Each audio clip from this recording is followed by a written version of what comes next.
Trading বার্তায় আমি ওয়াসিম আপনাদের সকলকে ওয়েলকাম জানাচ্ছি এবং আজকে ডিসকাস করব কোনো একটা স্ট্র্যাটেজিতে আমাদের সত্যিই কি অ্যাকিউরেসি হাই থাকা দরকার বা অ্যাকিউরেসি নিয়ে আমাদের কি মাথা ঘামানো দরকার সেটা নিয়ে আলোচনা করব। দেখুন, এর আগে আমি অলরেডি একটা ভিডিওতে আলোচনা করেছিলাম। এই পিডিএফটা দেখে হয়তো যারা ভিডিওটা দেখেছেন তারা হয়তো চিনতে পারছেন যে সেই ভিডিওটা ছিল accuracy versus risk to reward ratio. আপনারা যারা দেখেননি তারা কিন্তু অবশ্যই চ্যানেলের প্লেলিস্টে একটু সার্চ করে নেবেন accuracy versus risk to reward ratio বলে। সেই ভিডিওতে আমি ডিটেলস আলোচনা করেছিলাম যে কোনটাতে আমাদের প্রায়োরিটি দেওয়া উচিত, অ্যাকিউরেসি নাকি রিস্ক টু রিওয়ার্ড রেশিও। তবে আজকের ভিডিওটা একটু অন্যরকম হবে। আমরা অ্যাকিউরেসিটার কতটা প্রায়োরিটি বা সেটা নিয়ে কতটা আমাদের মাথা ঘামানো উচিত সেটা নিয়ে আলোচনা করব। এবং এই ভিডিওটার মেন উদ্দেশ্য হচ্ছে আমরা যখনই কোনো একটা ইউটিউব চ্যানেলে হোক, ইনস্টাগ্রামে হোক ভিডিও দেখি বা কোনো স্ট্র্যাটেজির সম্পর্কে আমরা জানতে পারি, তখন আমাদের মাথায় ফার্স্ট একটা কোশ্চেন আসে, সেটা হচ্ছে যে সেই স্ট্র্যাটেজিটার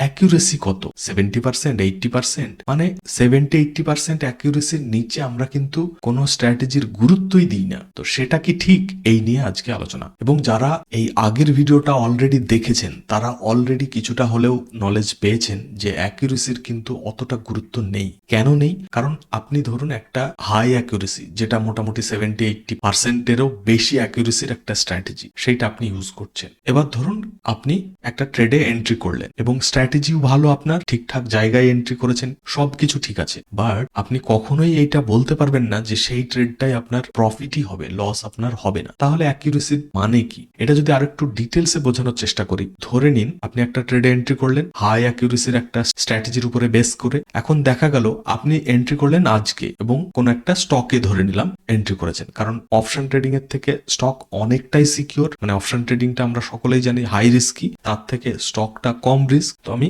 ধরে নিলাম একটা স্টকে আমরা এন্ট্রি করলাম এবং এন্ট্রি করলাম আমরা ইন্ট্রাডে পারপাসে, আজকে এন্ট্রি করলাম। এখন দেখা গেল সেই স্টকটাই আজ থেকে 10 দিন আগে বা 4 দিন আগে বা বেশ কিছুদিন আগে অলরেডি কোনো একটা বড় পার্টি বা ইনস্টিটিউশনাল কোনো ইনভেস্টর এন্ট্রি করেছে, হিউজ ক্যাপিটাল নিয়ে এন্ট্রি করেছে। দেখা গেল তার আজকে ভালো প্রফিট হয়ে গেছে বা তার যতটা প্রফিটের এক্সপেকটেশন ছিল সেটা ফুলফিল করে দিয়েছে বা তার থেকেও বেশি প্রফিট দিচ্ছে, বা অন্য যে কোনো কারণে হোক সে এই জায়গাটায় সেল করতে চাইছে, আমরা বাই করেছিলাম। এখন সে যদি একটা হিউজ কোয়ান্টিটি সেল করে তাহলে কি হবে? আপনার স্ট্র্যাটেজির যতই অ্যাকিউরেসি হাই হোক না কেন সেই স্টক কিন্তু হিউজ ফল করবে। তাহলে এখানে স্ট্র্যাটেজির কিন্তু কোনো গুরুত্বই থাকলো না। মানে আমি এটাই বোঝাতে চাইছি, আপনার স্ট্র্যাটেজি যতই হাই অ্যাকিউরেসি হোক না কেন কোনোদিন প্রফিট হবে, কোনোদিন হবে না। এবার যখন আমরা বলছি যে এই স্ট্র্যাটেজির অ্যাকিউরেসি 80%, আমরা কি তাহলে সেই স্ট্র্যাটেজিটা 2 বছর, 5 বছর, 10 বছরের ডেটা নিয়ে চেক করেছি? বা শুধুমাত্র তো সেটা ব্যাক টেস্ট করেছি, আমরা কি ফরওয়ার্ড টেস্ট করেছি? বা ফরওয়ার্ড টেস্টও কতদিন করেছি? এই সমস্ত জিনিসগুলো কিন্তু ম্যাটার করবে। কারণ কি, মার্কেটের মুভমেন্ট কিন্তু সব সময় একই রকম থাকে না। কোনো সময় প্রচন্ড বুলিশ মুভমেন্ট থাকে, বেশ কিছুদিন ধরে কন্টিনিউ বুলিশ মুভমেন্ট দিয়েই যায়, আবার অনেক সময় কন্টিনিউ ফল করতে থাকে, আবার কোনো সময় সাইডওয়েজ থাকে, আবার কোনো সময় প্রচন্ড ভাবে ট্র্যাপ করে, হাই ভোলাটিলিটি থাকে। তো সেই কারণে স্ট্র্যাটেজি আমরা যখন ব্যাক টেস্ট করছি বা ডেটা দেখছি, সেটা হয়তো এমনও হতে পারে যে পার্টিকুলার ওই টাইমটাই সেই স্ট্র্যাটেজিটার হাই অ্যাকিউরেসি ছিল, সেই জন্য আমরা ভালো প্রফিট করতে পেরেছি, বা স্ট্র্যাটেজির যখন ব্যাক টেস্ট করেছি তখন দেখেছি যে এই স্ট্র্যাটেজিটার হাই অ্যাকিউরেসি। এখন দেখা গেল 6 মাস পরে বা 1 বছর পরে যখন আমি সেই স্ট্র্যাটেজিটা ব্যবহার করছি সেই অ্যাকিউরেসিটা আর নেই, তখন হয়তো আরো কমে গেছে। তো সেই কারণে আমি পার্সোনালি মনে করি অ্যাকিউরেসি নিয়ে বেশি মাতামাতি না করে আমাদের জোর দেওয়া উচিত রিস্ক টু রিওয়ার্ড রেশিওর দিকে। কারণ কি, এটা অবশ্য এর আগের ভিডিওতে আমরা আলোচনা করেছিলাম, যেটা accuracy versus risk to reward ratio নিয়ে ডিসকাশন ছিল সেই ভিডিওতে। সেখানে আমরা দেখেছিলাম যদি আমরা 1:5 রেশিও ওয়াইজ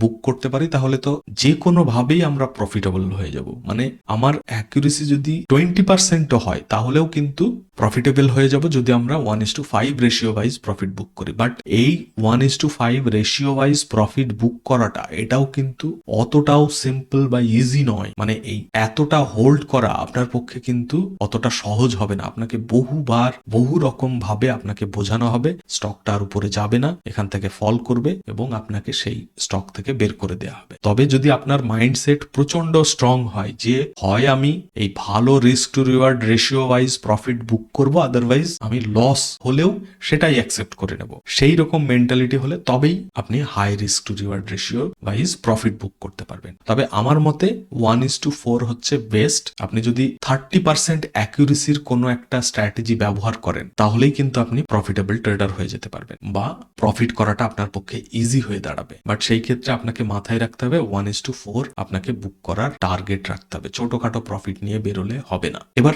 এই নিয়ে আরো যদি ডিটেলসে যাই, অ্যাকিউরেসি বলতে কি বোঝায়, লজিক্যালি ব্যাপারটা ভাবি তাহলে আমরা কি করছি সেটা যদি একটু নর্মাল লেম্যানের ভাষায় মানে একজন সাধারণ লোকজন হিসেবে যদি ভাবি তাহলে কি হচ্ছে ব্যাপারটা, যে আমি 10টা ট্রেড করব, তাতে আমি 8 বার উইন করব, সেইটা সব থেকে কঠিন কাজ, নাকি আমি 2-3 বার প্রফিট করলেই যদি আমি 1:4 বুক করি তাহলেই আমি প্রফিট হয়ে যাব, কোনটা সহজ? কারণ কোন একটা মাসে 10 বার ট্রেড করাতে আমি 8 বার ঠিক হব বা 8 বার উইন করব, সেটার থেকে আমি 3 বার বড় প্রফিট বুক করব, বাকি 7 বার লস হলেও হতে পারে, সেইটা সহজ। কোনটা সহজ? এই 2-3 বার আমি সঠিক হব বা আমি উইন করব, সেটা সব থেকে সহজ কম্পেয়ার টু এই 10 বারের মধ্যে 8 বার আমি সঠিক হব বা আমার ট্রেডটা সঠিক যাবে, উইন করব। কারণ যে কোনো কিছুতে আপনি ট্রেডিং বাদ দিয়ে অন্য যে কোনো কিছুতে আপনি যখনই বারবার বা বেশিরভাগ টাইমে আপনি সঠিক হওয়ার চেষ্টা করবেন সেটাতেই কিন্তু আপনি ফেল হবেন। বাট আপনি যদি আগে থেকেই প্রিপারেশন নেন যে আমি 2-3 বার মাত্র সঠিক হব বা উইন করব, তাতে কি আমি প্রফিটেবল হতে পারবো, সেই কোশ্চেনটা যদি আপনি নিজেকে করেন তাহলেই কিন্তু আপনি এই প্রশ্নের উত্তরটা পেয়ে যাবেন যে আমি মাত্র এই 30% অ্যাকিউরেসি, 30% অ্যাকিউরেসি বলতে 10 বারের মধ্যে 3 বার আমি প্রফিট করব বা 100 বারের মধ্যে 30 বার আমি প্রফিট করব, 70 বার লস হলে হতে পারে। তো সেই ক্যালকুলেশনে যদি চলি আমি, তাহলে আমি যদি 1:4 বা 1:5 হলে তো অনেক বেটার, বাট 5টা কিন্তু আমার মনে হয় আরো বেশি ডিফিকাল্ট, বাট 1:4টা চাইলে আমরা করতে পারি। তো এই 30% অ্যাকিউরেসি নিয়ে যদি আমরা ইজিলি প্রফিট করতে পারি তাহলে কেন আমরা এই 80% অ্যাকিউরেসির পিছনে দৌড়বো,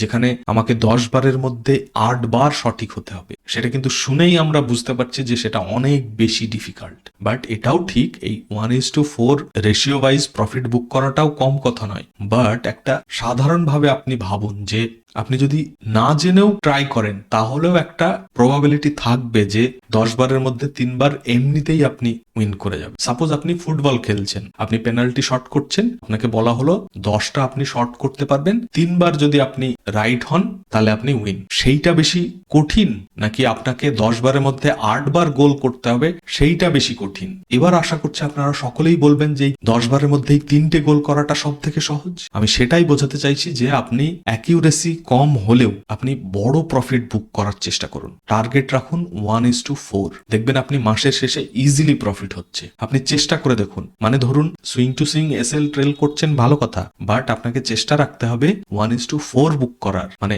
যতই ভয় দেখানো হোক, যাই হোক, আপনাকে বুক করা হবে না। যদি দেখা গেল 1:4 এর কাছাকাছি থেকে ফেরত আসলো বা 1:4 দিচ্ছেই না, তাহলে 3টে বা 3:10 দিকে বুক করে নিন, যত দিচ্ছে যা দিচ্ছে সেটাই। বাট তার আগে যদি 1:4 না দেয় তাহলে এক্সিট করা হবে না, ওয়েট করতে হবে 3:10 পর্যন্ত। এই প্রসেসটা যদি আপনি ফলো করেন আপনাকে প্রফিটেবল ট্রেডার হতে কেউ আটকাতে পারবে না। আপনি করে দেখুন। বাট আমি যতই বলি, আমি জানি আপনারা সকলেই কি করবেন, আপনারা ভাববেন যে হ্যাঁ 1:4 বুক করার চেষ্টা করব বা করব, বাট যখনই 1:1 দেবে বা 1:2 দেবে এক্সিট করে দেবেন। সেইটা করলে কিন্তু হবে না, আপনাকে একটা টার্গেট নিয়ে চলতে হবে। দরকার হলে আপনি ক্যাপিটাল কমিয়ে প্রথমে ট্রাই করে দেখুন যে কম ক্যাপিটালে আপনি 1:4 পর্যন্ত বুক করতে পারছেন কিনা, এবং এই 1:4 বুক করতে গেলে আপনাকে সঠিকভাবে স্টক সিলেকশন করতে হবে। আর সেই স্টক সিলেকশন রিলেটেড আমি কিন্তু চ্যানেলে স্ট্র্যাটেজিও শেয়ার করেছি, প্লাস স্টক সিলেকশনও আপনাদের 2-3টে প্রসেস সম্পর্কে বলেছি। স্ট্র্যাটেজি কোনটা ছিল, ভলিউম স্পাইক বলে যে স্ট্র্যাটেজিটা, সেটা আপনারা ফলো করতে পারেন। সেই স্ট্র্যাটেজি ফলো করে তার যে স্টক সিলেকশনের গাইডেন্স দেয়া হয়েছে সেইভাবে স্টক সিলেক্ট করে আপনারা কিন্তু ইন্ট্রাডে স্টক ট্রেডিং করতে পারেন। এবং আবারও বলবো যে 1:4 রেশিও ওয়াইজ প্রফিট বুক করার ট্রাই করুন। তাতে কি হবে, মাত্র 10 বারের মধ্যে 3 বার যদি আপনি সঠিক হন তাহলেই কিন্তু আপনি মাসের শেষে প্রফিট করে ফেলবেন। আর প্লিজ ভিডিওটাকে লাইক করবেন, চ্যানেল যদি এখনো সাবস্ক্রাইব করে না থাকেন অবশ্যই সাবস্ক্রাইব করে নেবেন। আজকে ভিডিওটা এখানেই শেষ করব। আপনারা সকলে ভালো থাকবেন। Thank you, bye by.